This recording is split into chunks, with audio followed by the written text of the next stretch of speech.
Hi, എല്ലാവർക്കും പുതിയൊരു വീഡിയോയിലേക്ക് സ്വാഗതം. അപ്പം അഖിൽ മാരാറിൻ്റെ വീഡിയോകളാണ് ഇപ്പോൾ സോഷ്യൽ മീഡിയയിൽ ചർച്ചയായിക്കൊണ്ടിരിക്കുന്നത്. ലൈവുകൾ ഇങ്ങനെ വരുന്നു, എല്ലാവരും ചർച്ച ചെയ്യുന്നു, കാര്യങ്ങൾ പോകുന്നു. മുഖ്യമന്ത്രിയുടെ പത്രസമ്മേളനം, കാര്യങ്ങളൊക്കെ മനോഹരമായിട്ട് അടിപൊളിയായിട്ട് മുമ്പോട്ട് പോവുകയാണ്. അപ്പോൾ ഇതിൻ്റെ ഇടയിൽ എൻ്റെ ശ്രദ്ധയിൽപ്പെട്ടത് മറ്റൊരു കാര്യങ്ങളാണ്. കുറച്ച് കാര്യങ്ങൾ അഖിലിനെതിരെ കുറേ പേര് വീഡിയോസ് ഇട്ടു. കുറേ പേര് പറയുന്നുണ്ട് വിദ്യാശ്രീ പദ്ധതിയെക്കുറിച്ചും വിദ്യാകിരൺ പദ്ധതിയെക്കുറിച്ചും, അതുവഴി ഇങ്ങനെയാണ് മുഖ്യമന്ത്രി അത് ചെയ്തതെന്നും കാര്യങ്ങളൊക്കെ വിശദീകരിച്ചിട്ട് കുറേ പേര് വീഡിയോസൊക്കെ ഇട്ടു. അതിനുശേഷം വീണ്ടും അഖിൽ മാരാർ ലൈവിൽ വന്നിട്ട് കുറേ കാര്യങ്ങളൊക്കെ പറയുണ്ടായി.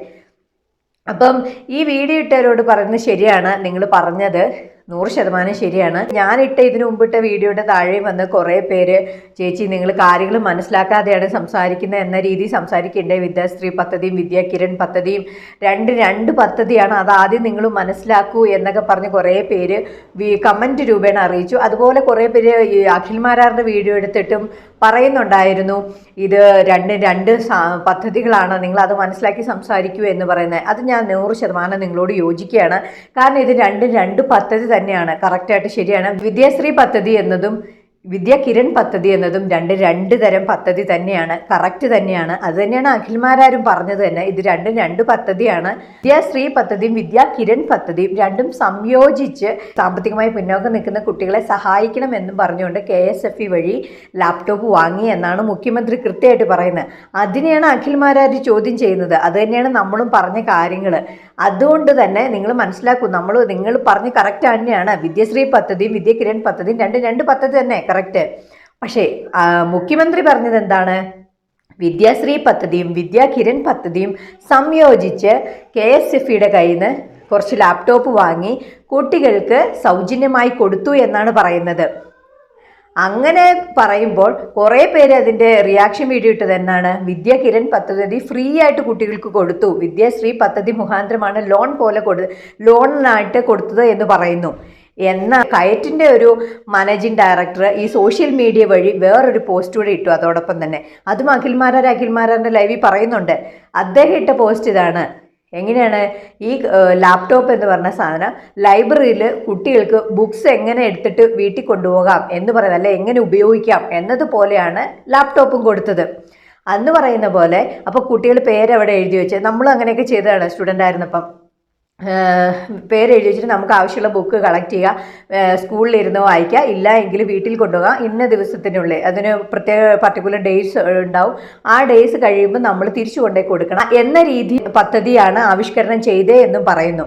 അപ്പം നമ്മൾ ഈ സോഷ്യൽ മീഡിയയിൽ അഖിൽമാരൊരു കാര്യം പറയുകയാണ്. എന്തുകൊണ്ട് അത് പറഞ്ഞു എന്ന് വെച്ചാൽ അവർ പറയുന്നത് എന്താ, വിദ്യാശ്രീ പദ്ധതിയും വിദ്യാകിരൺ പദ്ധതിയും സംയോജിച്ച് SC/ST പട്ടികജാതി പട്ടികവർഗത്തിൽപ്പെട്ട കുട്ടികൾക്ക് സാമ്പത്തികമായി പിന്നോക്കം നിൽക്കുന്ന കുട്ടികളെ സഹായിക്കുന്നതിന് വേണ്ടി സർക്കാർ ഈ തുക ഉപയോഗിച്ച്, അതായത് മുഖ്യമന്ത്രിയുടെ ദുരിതാശ്വാസ നിധിയിലെ 81 കോടി സംതിങ് രൂപ ഉപയോഗിച്ച് കമ്പ്യൂട്ടർ വാങ്ങുകയും, അതായത് ലാപ്ടോപ്പ് വാങ്ങുകയും കുഞ്ഞുങ്ങൾക്ക് സൗജന്യമായി കൊടുത്തു എന്ന് പറയുകയും, അതിൽ കുറച്ച് പേര് കമ്പ്യൂട്ടർ ഓൺ ആകുന്ന പോലുമില്ല, ഒരാഴ്ചക്കുള്ളിൽ ഇത് കേടായി, അത് KSFEക്ക് പരാതി കൊടുക്കുകയും ആദ്യമൊക്കെ അവർ റെസ്പോണ്ട് ചെയ്ത് കമ്പ്യൂട്ടർ മാറ്റിക്കൊടുത്തു, പിന്നീട് അവർക്ക് അതിന് യാതൊരു ഉത്തരവാദിത്വം ഇല്ല എന്ന രീതിയിലേക്ക് മാറുകയും ചെയ്തു. എന്നാൽ ഇതിൽ കുറേ മാതാപിതാക്കൾ 6000 രൂപയോളം അല്ലെങ്കിൽ 7000 രൂപയോളം അടയ്ക്കുകയും ചെയ്തിരുന്നു. അപ്പോൾ അവർക്ക് നഷ്ടമല്ലേ ഇത് പറഞ്ഞു, വാങ്ങി ഒരാഴ്ച പോലും അവർക്ക് ഉപയോഗിക്കാൻ പറ്റില്ല, ഡിസ്പ്ലേ വർക്കാവുന്നില്ല എന്നൊക്കെ പറഞ്ഞാൽ നമ്മൾ മനസ്സിലാക്കേണ്ട കാര്യമാണ്. അതോടൊപ്പം ഈ KSFEക്കാർ വർക്കാകാതിരുന്നപ്പോൾ അത് എങ്ങനെയെങ്കിലും വിറ്റഴിക്കാൻ വേണ്ടി, അല്ലെങ്കിൽ എങ്ങനെയെങ്കിലും അത് അവിടെ നിന്ന് ഒഴിവാക്കാൻ വേണ്ടി, അല്ലെങ്കിൽ ചെലവഴിക്കാൻ വേണ്ടിയിട്ട് അവർ SC/ST പെട്ട കുട്ടികൾക്ക് സൗജന്യമായി കൊടുക്കാൻ വേണ്ടിയിട്ട് അത് ഉപയോഗിച്ചു. അത് ശരിയായ ഒരു രീതിയാണോ എന്നതാണ് അഖിൽമാരാർ ചോദ്യം ചെയ്യുന്നത്. അതല്ലാതെ വേറൊന്നും അഖിൽമാരാരും പറഞ്ഞില്ലല്ലോ.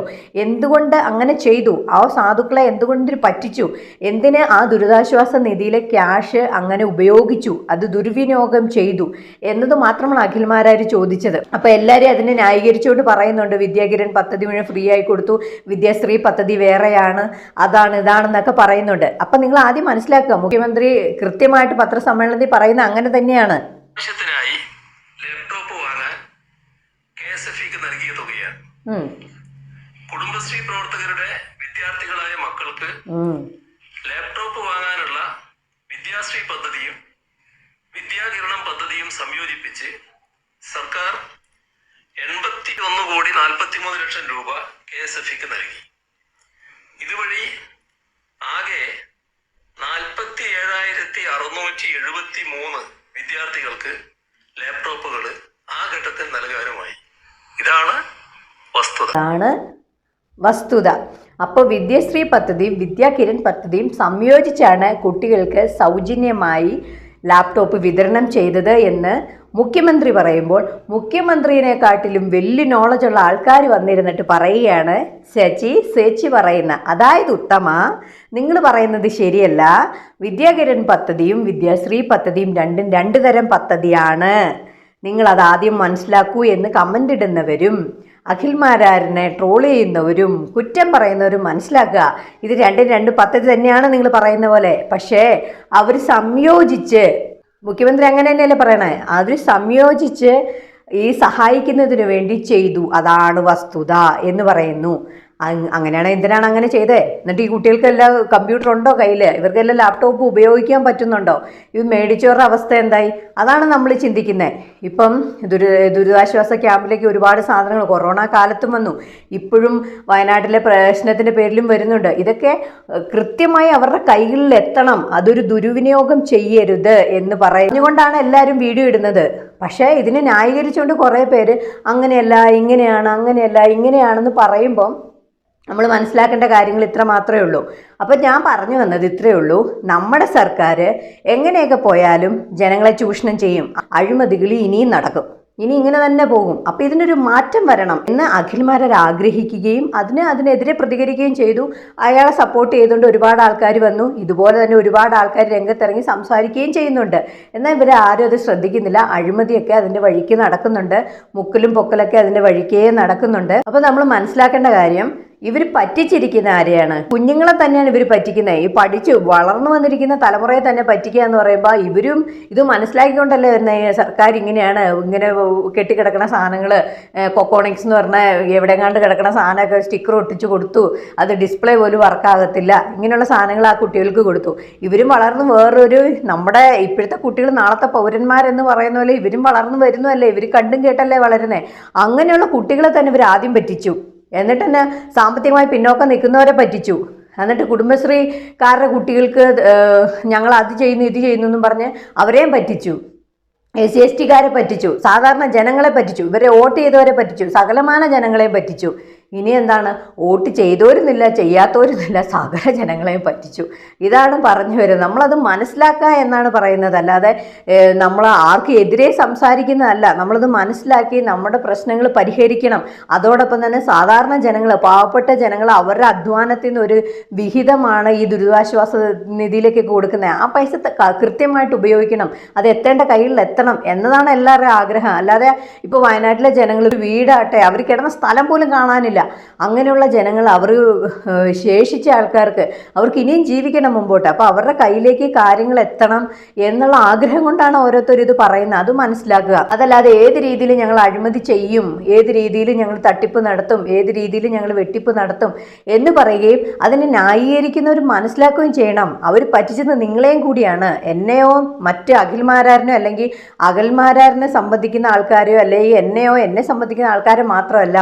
നിങ്ങളിത് പറയുമ്പോൾ നിങ്ങളെയും കൂടി അവർ പറ്റിച്ചിരുന്നു എന്നാൽ ഇവർ തന്നെ ഇനിയും ഭരണത്തിൽ ഇരുന്നോട്ടെ, ഒരു കുഴപ്പമില്ല. പക്ഷേ നമ്മൾ മനസ്സിലാക്കേണ്ട കാര്യം, അവർ ഭരണത്തിലിരിക്കുന്ന ആൾക്കാർ ആര് തന്നെ ആയിക്കോട്ടെ, ഏത് പാർട്ടി തന്നെ ആയിട്ടില്ല, അവർ ജനങ്ങൾക്ക് വേണ്ടിയിട്ടാണ് അവർ ഭരിക്കുന്നത്. അപ്പം ജനങ്ങൾക്ക് ഉപകാരമുള്ള കാര്യങ്ങൾ ചെയ്യുക, അതിനെയാണ് ചോദ്യം ചെയ്യുന്നത്. ഇപ്പം എനിക്ക് ഏറ്റവും കൂടുതൽ ദേഷ്യം ഈ ഭരണത്തിലിരിക്കുന്നവരോടല്ല, ഈ പ്രതിപക്ഷത്തിനോട് ദേഷ്യം വരുന്നുണ്ട്.